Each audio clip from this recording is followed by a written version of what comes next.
welcome to the show. We help you to play miniatures wargaming on a budget. It is I, Commander CheapSkate, and now it's time for another edition of Hobby Side.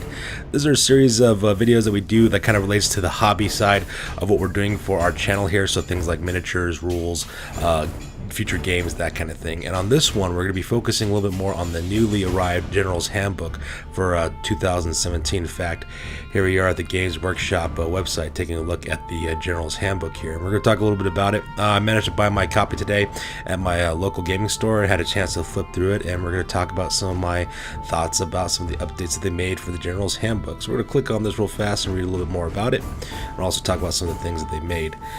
First of all, one of the nice things about the General's Handbook is that there's a lot of rules updates, not so much in rules on like how to play the game, but different types of playing. Like they actually threw in rules in this one about how to play with multiple players. If you want to play with 3 or more players, that's kind of cool. So you got these huge type like battle royale type situations.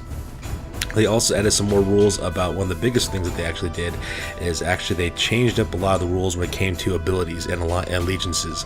For the longest time, any war scrolls from the Compendiums series of war scrolls, these are the guys that kind of were like the stopgap rules that they created for miniatures that they used to sell in 8th edition of Warhammer Fantasy, but never really got around to making new codexes and battle tomes for. What they decided to do is that they actually gave a lot of those different groups like Flesh Eaters, Night Haunts, Slaves to Darkness, Dark Elves, groups like this. What they decided to do is give them allegiance abilities like they did for all of the updates that they've done for the Stormcast Eternals and the Blades of Khorne, Disciple Sneech, as well as the Sylvaneth. So that was actually kind of nice as well.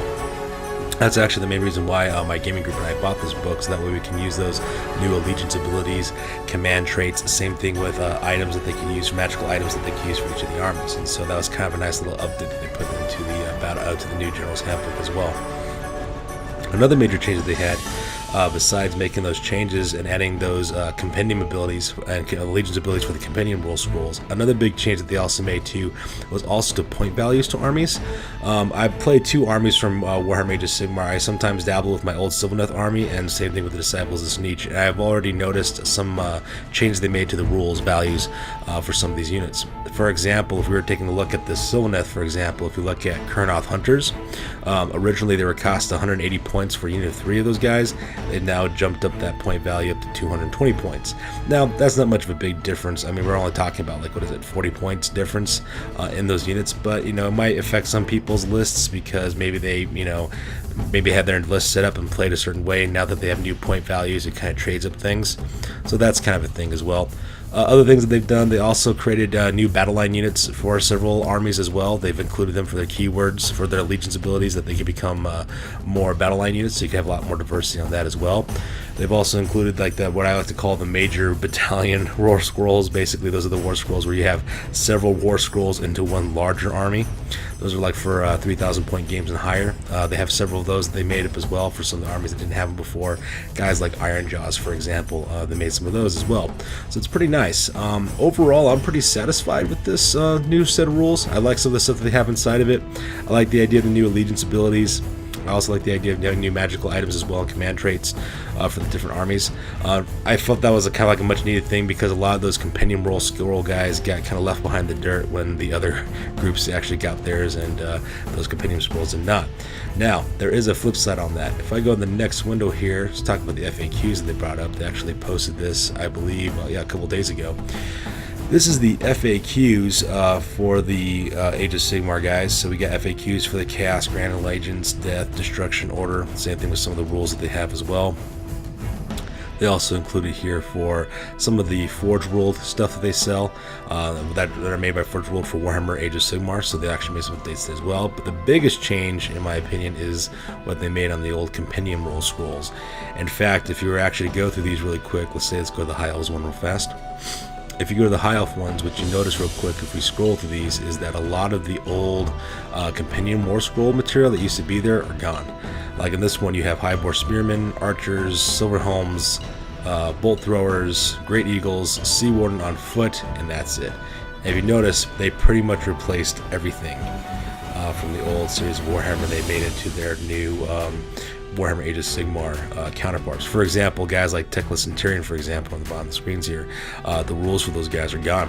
What you use instead is an Archmage for Teclis, and you use a Dragon Noble for Tyrion. So, you know, that part was kind of sad. It was kind of sad to see those guys go. But and then again, you know, it's also been, what is it, 2 years since they brought about the end of, 2 or 3 years since they brought about the end of 8th edition. So I guess this is them just kind of like ripping off the band-aid and just kind of cutting it at that point, making sure that that goes away. Also, it's kind of nice because they also updated the pitch battle profiles for each of those units as well, which is also kind of nice. Another thing I like about the pitch battle rules, I forgot to mention this earlier, they have the situation where you have your minimum size units as well as your maximum size units. They have point values for both. What's nice is that if you decide to take a maximum size unit, they actually give you like a little bit of a point discount for that particular unit, so that's kind of neat too. So that's kind of nice. So that way you have to worry about, you know, stacking up all your points, trying to, you know, max out the unit sizes. I think that was kind of a cool aspect they did. But at the same time, like I said, it's kind of sad to see these kind of old school units go away and getting absorbed into Age of Sigmar. But then again, Games Workshop's really big on Age of Sigmar, and that's why they're really pushing it. And for those of us who are nostalgic about the old way of doing things, well, that's why I still play Warhammer 8th Edition Fantasy Battle, even though we have Age of Sigmar out, because I like the old system more. But, so yeah, that's pretty much what they have going on over here with these companion role scrolls. If you actually go back to all of them, they actually have them for every single army that they have here. A lot of changes took place amongst these companion war scrolls. They got rid of a lot of the old special characters in particular. That's what they end up getting rid of on those ones. But yeah, that's pretty much my impression of the General's Handbook so far. So far, it's pretty good. I actually like some of the materials they have inside of it. I like the idea of using Triumph and Chantry rules. That was kind of neat, looking at those rules. I also really like the new Allegiance abilities for the other armies.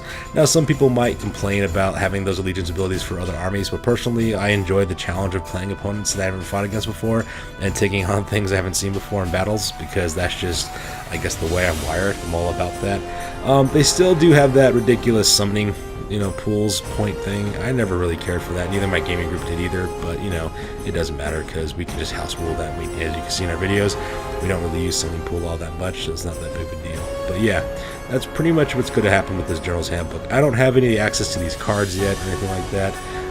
I mean, they look cool, but you know, then again, I'm also CheapSkate, so I'm not all about spending that money to get those. But yeah, so far pretty positive changes so far in the General's Handbook. I can see how people might get, you know, upset with some of the changes they made, especially when it came to the point values of some things. Like, I know that a lot of battalions, Battalion War Scrolls specifically, really got up in points. For example, I think they doubled the points, or nearly doubled the points for like a Zangor herd, for example, like a Zangor battalion, just a Zangor Coven battalion.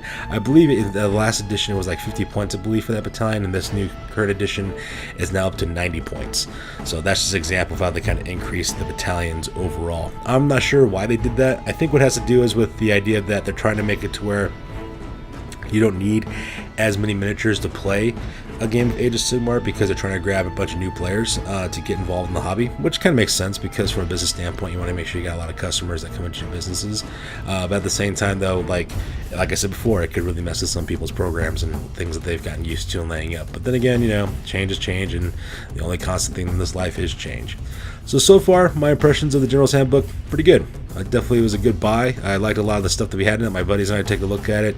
We're really excited to try out some of those new abilities, especially some of the armies I'll be taking on for my future battle reports, so this is pretty much a good thing. It'd be interesting to see if they make those changes as quickly to the War Scroll Builder, because we use that a lot, because unfortunately Army Builder doesn't use Age of Sigmar stuff yet, so we got to rely on the War Scroll Builder in order to build our armies really fast. And if only there was a way they can get the War Scrolls smaller so that we can print them out into like a roster so that we can use it. That'd be kind of like a neat little thing to do in the future. Okay, ladies and gentlemen, that's going to pretty much wrap it up for this hobby side. As always, you guys, please feel like to comment, comment, and subscribe. Your guys' input is always valuable to us. We like hearing back from you guys and also going back and forth with the comments. So if you have any comments or opinions about how you feel about the new Age of Sigmar General's Handbook, feel free to reply them in the comments below. Alright, you guys, that's going to do it for this one. You guys stay classy. We will see you on the flip side.